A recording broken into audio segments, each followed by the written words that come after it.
अस्सलाम वालेकुम, welcome back to my channel Sneha's vlog.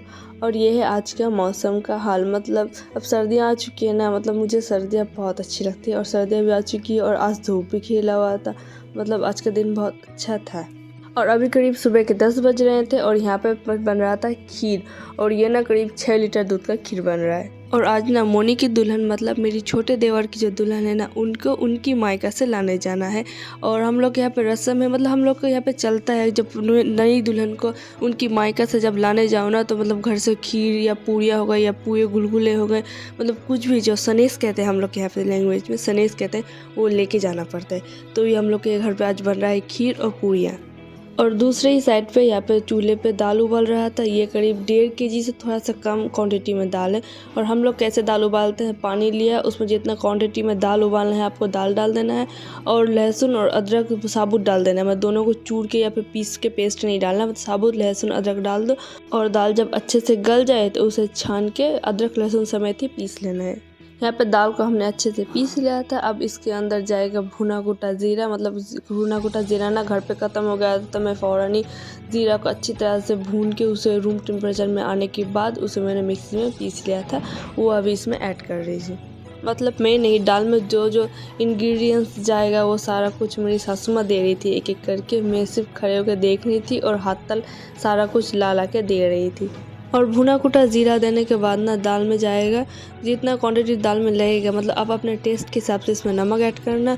और यहाँ पे ना 2 मीडियम साइज़ को प्याज को ब्राउन करके रखा था मैंने, वो रूम टेम्परेचर में आ गया था तो वो इसमें ऐड कर दिया दाल में। सारे इंग्रेडिएंट्स को अच्छी तरह से मिला लें और इसे टेस्ट भी करके देखना। अगर आपको नमक कम लगे तो और ऐड कर देना। जैसे मेरी सासू माँ को भी नमक कम लगा था, वो यहाँ पे ऐड कर दिया था। उसके बाद हमने इसमें ऐड किया था बारीक चॉप धनिया, मतलब फ्रेश धनिया को अच्छी तरह से चॉप कर लिया था, वो यहाँ पे ऐड कर दिया था। उसके बाद दाल में ना थोड़ा सा स्पाइस लेवल भी कम लगा था। हम लोग के घर में ना थोड़ा सा स्पाइसी खाना खाया जाता है, इसलिए हम लोग ने यहाँ पे चिली पाउडर ऐड किया था। सारा कुछ दाल में डालने के बाद उसे मिक्स कर लेना है और आपको टेस्ट कर लेना है। अगर आपको स्पाइस लेवल कुछ कम या ज़्यादा लगे तो उसे अपने अकॉर्डिंगली एडजस्ट कर लेना है। उसके बाद मेरी बारी थी जी आटा गूंदने की, तो मैं आ गई थी आटा गूंदने। तो यहाँ पर मैंने लिया था 2 kg आटा टोटल हमने यूज़ किया था। तो इसमें मैंने 1.5 kg आशीर्वाद आटा इस्तेमाल किया था और 1/2 kg मतलब कि मैदा का इस्तेमाल किया था। अगर आप आटे के साथ साथ मैदे का भी इस्तेमाल करोगे ना तो आपकी पूड़ियाँ फटेगी नहीं और बहुत अच्छी भी होगी। और आप ना कोई सा भी गेहूं का आटा इस्तेमाल कर सकते हो, ज़रूरी नहीं कि मैंने आशीर्वाद इस्तेमाल किया तो आपको भी आशीर्वाद आटा ही इस्तेमाल करना है।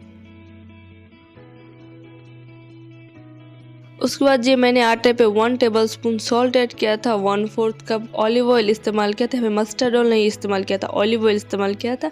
और 2 टेबलस्पून के करीब कालजीरी इस्तेमाल किया था। इन सबको अच्छी तरह से आटे में मिक्स कर लेना है और इसे पानी दे के, जैसे हम रोटी के लिए डो इसलिए गूंथते उससे थोड़ा सा कड़क होगा, ठीक है। उतना ज़्यादा सॉफ्ट नहीं, रोटी की तरह सॉफ्ट नहीं, रोटी के आटे से थोड़ा सा कड़ा आटा सानना है पूड़ियाँ बनाने के लिए।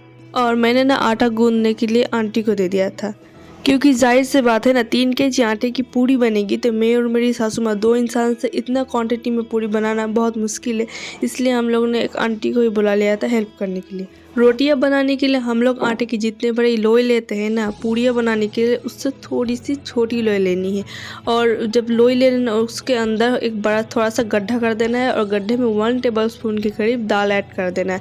दाल ऐड करने के बाद जब आटे की जो मतलब लोई की जो साइड किनारे जितने होते हैं ना, वो सारे को इकट्ठे करके हाथों के थ्रू ही जोड़ लेना है और बन गया आपका पूड़ी का लोई। बहुत ईजी है, आप मेरे हाथों को फॉलो करो मैं कैसे कर रही हूँ।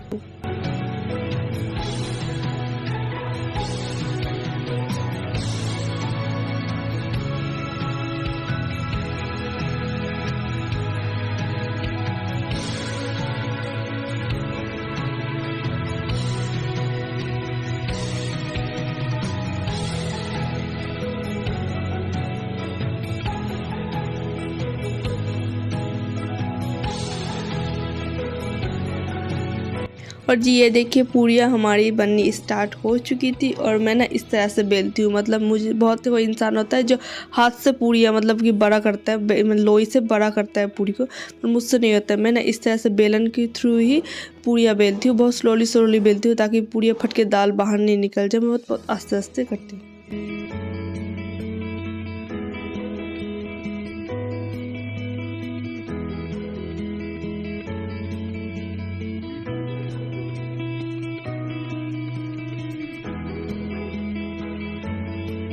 उसके बाद जी आई थी पूरियाँ तलने की बारी, मतलब फ्राई करने की बारी थी। यहाँ पे मेरा फ्लेम का टेम्परेचर है मीडियम टू हाई, और यहाँ पे एक एक करके सारी पूरियाँ ऐड करूँगी और इसे उलट पुलट करके फ्राई कर लूँगी।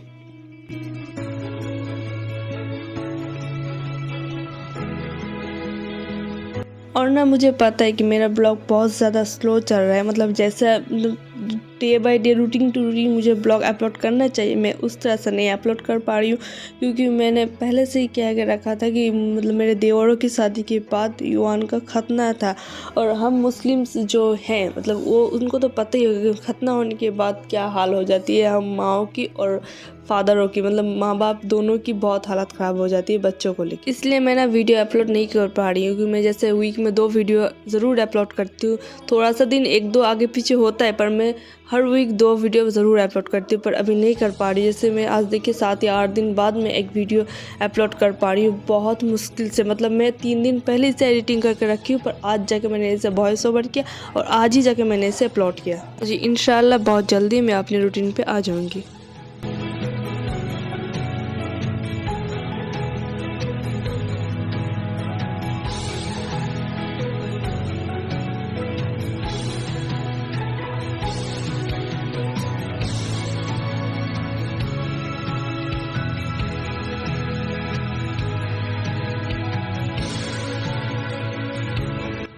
खीर भी हम लोग ने सुबह के 10 बजे के अंदर बना लिया था, और पूरी के लिए जो दाल बनाया था वो भी आई थिंक 10:30 या 11 बजे के अंदर दाल बन चुका था। और उसके बाद दोपहर का खाना पीना हुआ। उसके बाद 2 बजे की तरफ हम लोग बैठे पूरियाँ बनाने और फ्राई करने की तरफ।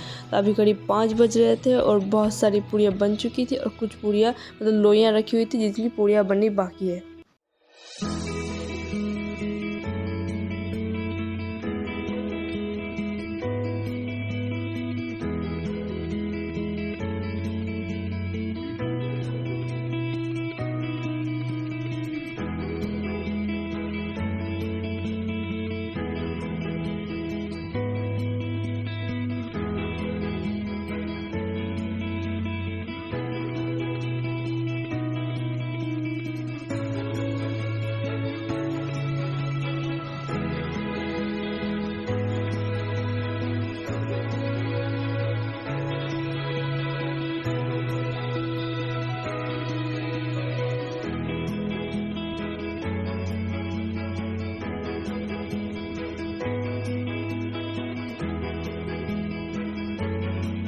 और जी ये है फाइनल लुक, पतीले भर की खीर और पतीले भर की पूड़ियाँ।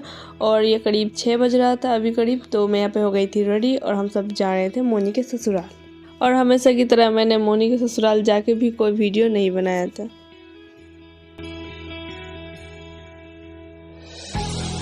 और जी ये है नेक्स्ट डे, और हम आए थे मालदा कुछ काम से। हम दोनों हस्बैंड वाइफ आए थे मालदा, और यौन को मैं अपनी अम्मी के पास रख के आई थी। और हम लोग का काम फ़िलहाल तो हो गया था, अभी करीब बज रहा था 12 बज रहा था, और कुछ काम था जो शाम के टाइम में था, तो बहुत सारा टाइम था हाथ में। तो हम लोगों ने सोचा कि चलो SBF चलते, वहाँ पर एक मूवी भी देख के आ जाएंगे।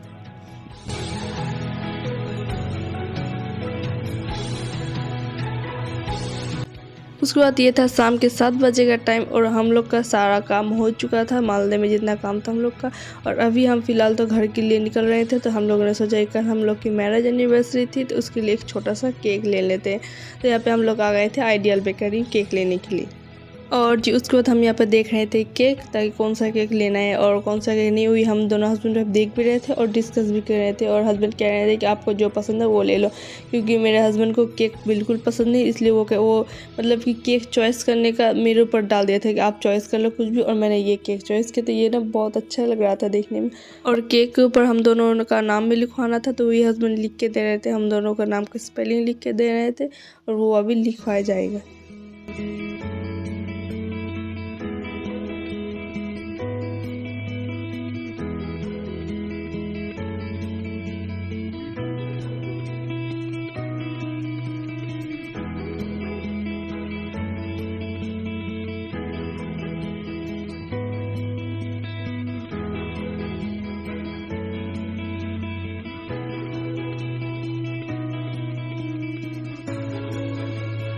और जी हम लोग का सारा काम हो गया था डन, और केक भी हम लोगों ने ले लिया था कल के लिए।